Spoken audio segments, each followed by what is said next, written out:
सकती हूँ बताने से पहले। 2010 से लेके आज 2025 तक ये हमारा एक जर्नी हुआ है, जिसमें हम पूरी जितने सारे राज्य हैं उनको लेके हम लोग इस कार्यक्रम को करते हैं, सिखाते हैं। बेसिकली हम प्रोमोट करते हैं art, culture, artist, women, entrepreneurs और जितने सारे काम जो लोग करते हैं उन लोगों को हम प्रोत्साहन करते हैं और उनको मंच पे उनको इवन मौका देते हैं करने के लिए। We are Kalinga Kala Kendra Trust, promoting art and culture, teaching, educating women, and also promoting in various aspects on the events, in the workshops, and in many categories. We are believing on one concept, many states. So we started with Odisha, Bengal, and Maharashtra. Along with that, we also have Jharkhand. Because I belong to Odisha and I born and brought up in Bengal and Jharkhand, and then after marriage I'm last year 30 years in Maharashtra. So that is why to honor this motherland, अपनी मातृभूमि को देने के लिए मैंने इतने राज्यों के साथ शुरू किया. Now many are coming together and they want that to connect with us. So आज हमारा concept है one state concept many state. जैसे folk art culture करते हैं तो एक्सचेंज ऑफ कल्चर करते हैं, आदान प्रदान, आपके कल्चर हमारे कल्चर के बीच में क्या है उसके बारे में हम जानकारी देते हैं. उसी को हम एजुकेट करते हैं वर्चुअल मीडिया में. जैसे कि स्टेज एक ऐसा जगह है जहां पर आप देख के समझ सकते हो. बुक्स पढ़ने से ज्यादा आप स्टेज के ऊपर इवेंट्स को देख के आपका एजुकेट होता है, लर्निंग होता है. हम उसी पे विश्वास रखते हैं और इसीलिए 15 साल हो गया हम लोग इसको करते करते आज इस मकाम पे आए हैं कि इस बार चूंकि हम आर्टिस्ट के लिए खड़े हैं, इस बार पूर्ण we are working completely for the welfare of artist. Artist के बारे में कोई ने आज तक काम किया है. चूंकि जो करते हैं उनको प्रोग्राम देते हैं और वो चले जाते हैं, लेकिन आर्टिस्ट का भावना, इमोशंस, उनका कैसे एटीट्यूड्स, उसके वैल्यूज, ये सब नहीं होता है. इसको हम लाए हैं और इसके लिए भी हम अगेन 3 राज्य का और ज्यादा राज्य अभी जुड़ने लगे हैं, मल्टी राज्य हो गया अभी. तो अभी सब हमारे साथ जुड़ रहे हैं क्योंकि आर्टिस्ट तो कोई बंधन नहीं है ना. There is no boundary for an artist. Artist is beyond boundaries. So इसीलिए इस साल जो हम लोग 18 मार्च को करने जा रहे हैं उसका नाम रखे हैं विंग्स ऑफ एबिलिटी. आपके पास वो क्षमता है कि आप उड़ सकते हैं. एक तो आर्टिस्ट के लिए, लेकिन हम लोग अभी चैरिटी कर रहे हैं उन आर्टिस्ट के लिए जो स्पेशली चैलेंज्ड है. हम स्पेशली क्यों बोलते हैं? क्योंकि हमारे पास सब कुछ रहते हुए भी हम कंप्लेन करते हैं, लेकिन इनके पास कुछ न कुछ प्रॉब्लम के वजह से, जैसे ब्लाइंड है, कोई मेंटली रिटार्डेड है, कोई ऑटिज्म है, कोई फिजिकल हैंडीकैप्ड है, ये सभी के लिए हम अभी खड़े हो रहे हैं. और वो उनको instead of going to their place, उनके जगह जाके हम उनको दान दक्षिणा करके सिंपैथी गेन करें. हम उनको मंच पे, उनको इवेंट पे उनको प्रोत्साहन करते हैं कि हम जब उनको इवेंट पे उनको डालें तो बाकी लोग उनको देख के कहीं ना कहीं उनके अपॉर्चुनिटी दे और उनका जॉब, आगे का जो करियर हमसे कुछ मात्र से अगर हो सके. तो इसीलिए हम लोग स्पेशली चैलेंज आर्टिस्ट के लिए हम खड़े हैं और उनको सपोर्ट करने के लिए सबसे अच्छी बात है कि श्रीमती सुधा चंद्रन, जो कि ऑलमोस्ट मोर देन 40 इयर्स हो गया है, 40 साल हो गया है, उन्होंने इस अवस्था में जो एक्सीडेंट हुआ था और उन्होंने जयपुर फुट लगा के फिर अपने आप को खड़ा किया नाचे मयूरी फिल्म में, और उसके बाद आज भी बहुत एक एस्टैब्लिश्ड वुमन और एक एजुकेशनल के माध्यम से भी सबको शिक्षा दे रही है कि कैसे अपने आप को स्वावलंबी होकर खड़ा होना है अपने प्रॉब्लम के बावजूद. तो वो अभी इस बार हमारे इस इवेंट को सपोर्ट करने के लिए और प्रोत्साहन करने के लिए, इंस्पिरेशन करने के लिए वो इस बार पुणे में आ रही है 18 मार्च 3 बजे रंग मंदिर में। उनके साथ और भी गुणी व्यक्ति जुड़े हुए हैं। सानिया पाटनकर, श्रीमती सानिया पाटनकर जो कि इंटरनेशनल क्लासिकल वोकलिस्ट है, काफी काम कर चुकी है ऐसे स्पेशली चैलेंज आर्टिस्ट के लिए, तो उन्होंने भी अपना सपोर्ट दिया कि मैं भी कुछ करना चाहती हूँ इनके लिए।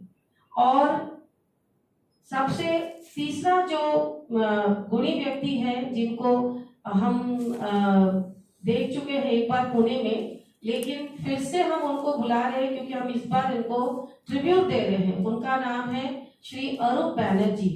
अरूप बैनर्जी एक बॉलीवुड एंड टॉलीवुड के कंपोजर रह चुके हैं जिन्होंने कुमार सानू, अभिजीत भट्टाचार्य, सदना सरगम और बहुत सारे ऐसे आर्टिस्ट को, इवन आशा भोसले को अपनी कंपोजिशंस में बांधा रखा है। और आज भी दुर्गा पूजा से शुरू करके जितने सारे फेस्टिवल्स में उनके गाने बजते रहते हैं, लेकिन हम सिर्फ आर.डी. बर्मन, सलील चौधरी तक ही सीमित रह गए। लेकिन उनके समय के ऐसे कोई व्यक्ति है, क्योंकि सुधा चंद्रन आ रही है तो सारे प्रेस अगर आए तो बहुत अच्छा लगेगा। और क्योंकि इसके बाद हम लोग स्टूडेंट्स और सीनियर सिटीजन्स को हमने फ्री रखा है और बाकी जो अपने चैरिटी दे सकते हैं ताकि हम बाल कल्याण संस्था और ऐसे बहुत सारी संस्थाओं के लिए हम कुछ सपोर्ट कर सकें। आपका बहुत बहुत धन्यवाद कीमती वक्त लेने के लिए। और हम कलिंगा कला केंद्र की तरफ से आभार है कि हमारा आप यहाँ पर इतने समय से हमारे बारे में आपने जानकारी ली और अपने प्रेस में छापेंगे अच्छे से। Thank you so much. हम सबके लिए खड़े हैं और हम एजुकेशन को, शिक्षा को माध्यम रखते हैं संगीत और नृत्य के माध्यम से, तो आप लोग, और थिएटर के माध्यम से भी, तो आप लोग जरूर आइए और इसको भरपूर आनंद दीजिए 3 बजे। Thank you so much. इसके लिए कुछ ऐसा जगह बनाया जाए जहाँ पर उनके लिए भी, क्योंकि जब वो एक समय तक अपना रोजगार कर सकते हैं लेकिन बाद में वो नहीं हो पा रहा है ना, तो उनके लिए how to help them, how they will sustain the life. तो हम इसलिए कभी कभी इंश्योरेंस कंपनीज को भी अप्रोच किए हैं कि कैसे उनको हेल्प कर सकते हैं।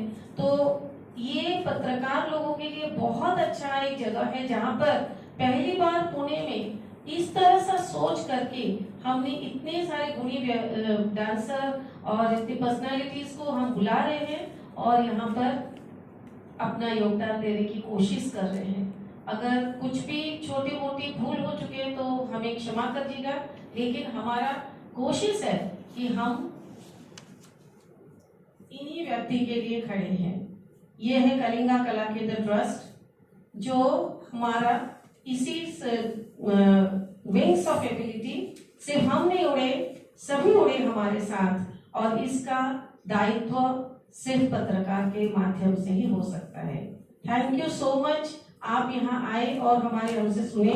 लेकिन मैं ओवर करूंगी हमारे मैं आपसे इंट्रोड्यूस भी कराऊंगी। मेरे लेफ्ट में, मेरे बाएं तरफ है श्री संदीप राणा जी, जो कि हमारे जनरल सेक्रेटरी हैं और कलिंगा कला केंद्र ट्रस्ट को आगे बढ़ाने के लिए उन्होंने बहुत सालों से मुझे मदद कर रहे हैं। पहले मैं कलिंगा कला केंद्र इंस्टीट्यूट के माध्यम से शुरू किया था।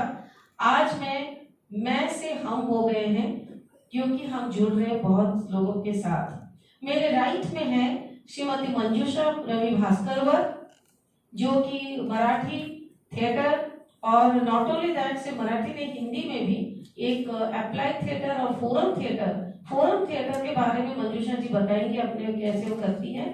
और मेरे एक्सट्रीम राइट में है निक्षिता सारंगी, जो कि मीडिया और हमारे ट्रस्ट का जितना सोशल मीडिया और हैंडलिंग, मार्केटिंग वो सब देखती है।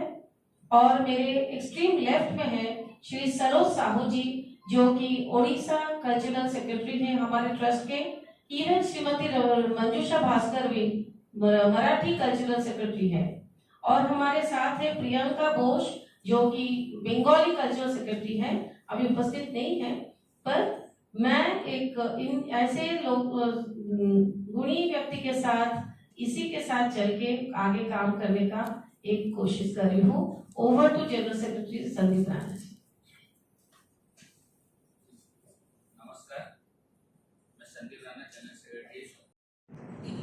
मंजुषा भास्कर, रवी भास्कर. फोरम थिएटर हे काय आहे त्याच्या अगोदर मी कल्पना देते.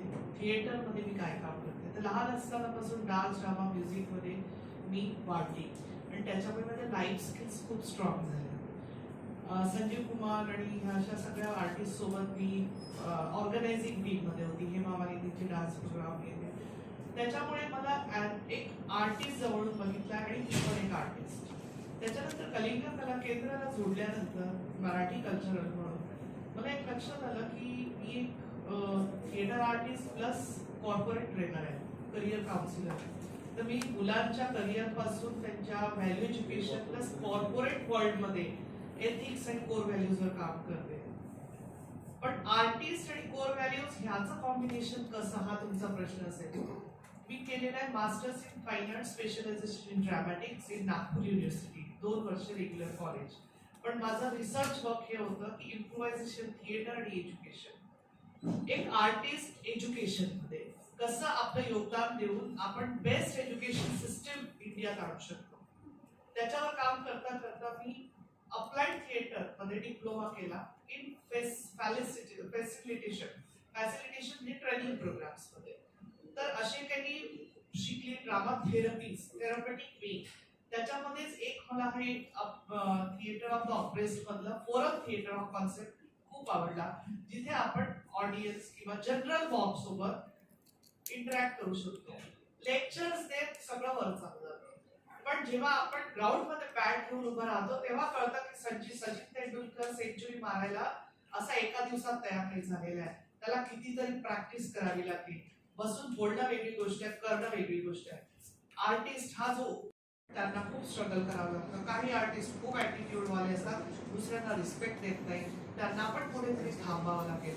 ह्या इश्यूवर आम्ही फोरम थिएटर प्रेझेंट करतोय आणि ह्या स्किट नंतर आम्ही ऑडियन्सशी बोलू.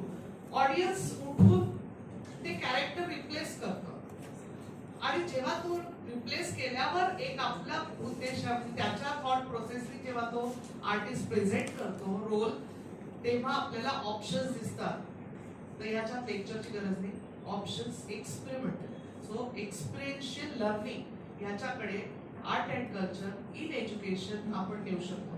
हे आता आम्ही 3 आहे कल्चर, पण अजून बरेच कल्चर आहे. गुजराती कल्चर मी पाहिलेलं आहे जवळून, राजस्थानी कल्चर आपल्याला सगळ्यांना माहिती आहे. हळूहळू आपण त्यांना आपण गोळा करू. सो आमची ही इच्छा आहे सगळ्यांची.